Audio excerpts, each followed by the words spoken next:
আর মাত্র কয়েকটা দিনের অপেক্ষা, তারপরে শুরু হতে চলেছে প্রতীক্ষিত টান টান উত্তেজনায় ভরপুর ক্রিকেট লিগ, যার নাম ভারতের মুখে এক কথায় বেরিয়ে আসে আইপিএল। 2024-এর মতো 2025-ও এবার উত্তেজনা ধরাতে আর ময়দান কাঁপাতে জোর কদমে এগিয়ে যাচ্ছে ডিফেন্ডিং চ্যাম্পিয়ন কলকাতা নাইট রাইডার্সের অনুশীলন শিবির। 2025-এ কলকাতার নতুন ক্যাপ্টেন অজিঙ্ক্য রাহানে আর কোচ চন্দ্রকান্ত পণ্ডিত হাত ধরে খতরনাক প্লেইং 11-এর সাথে নামতে চলেছে প্রথম ম্যাচে কলকাতা নাইট রাইডার্সের টিম। তো বন্ধুরা, তোমাদের কাছে একটা ছোট রিকোয়েস্ট, এই চ্যানেলে তোমরা যদি নতুন হয়ে থাকো তো প্লিজ চ্যানেলটাকে একটা লাইক, একটা সাবস্ক্রাইব করে দিও। জড়িত থাকো এই চ্যানেলের সাথে রেগুলার ক্রিকেট রিলেটেড আপডেট, বিশেষ করে কেকেআর রিলেটেড তাজা খবর এই চ্যানেলে তোমরা পেতেই থাকবে। তো জড়িত থাকো চ্যানেলের সাথে। আছি এবার টপিকের উপর। 2025-এ কোচ হিসাবে রয়েছে ডিজে ব্র্যাভো, চন্দ্রকান্ত পণ্ডিত, তার সাথে ক্যাপ্টেন অজিঙ্ক্য রাহানে। প্রথমে আসি কেকেআরের টপ অর্ডারের উপর।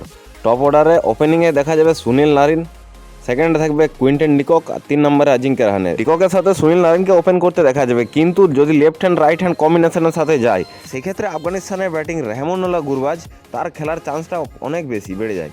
তবে রেহমানুল্লাহ গুরবাজ যদি ওপেনিং হিসাবে ব্যাটিং করে তো সেক্ষেত্রে সুনীল নারিনকে রাসেলের পরে বা রাসেলের আগে নামতে দেখা যাবে মিডল। 3 নম্বর জায়গাটার জন্য অজিঙ্ক্য রাহানে বেস্ট, তার কারণ চেন্নাইয়ের হয়ে তাকে আমরা দেখেছি ব্যাটিং করতে, তাড়া করাই হোক বা টার্গেট দেওয়া।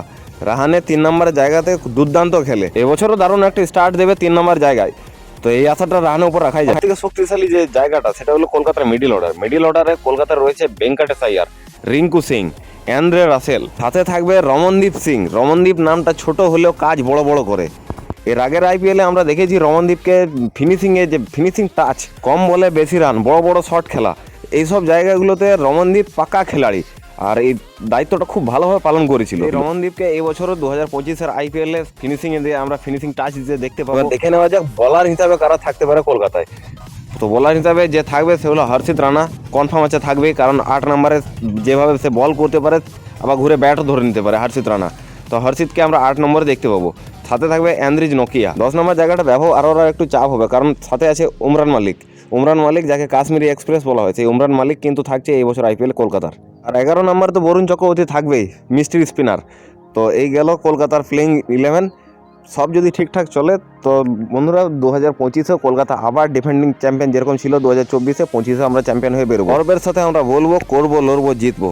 তবে রেজাল্ট যাই হোক না কেন কলকাতা এবছর একটা ভালো পারফর্ম করবে এই আশা রাখা যায়। বন্ধু, তোমরাও দেখতে থাকো, এনজয় করতে থাকো ক্রিকেট, সাপোর্ট করো কেকেআরকে। আবার দেখা হবে পরের ভিডিওতে।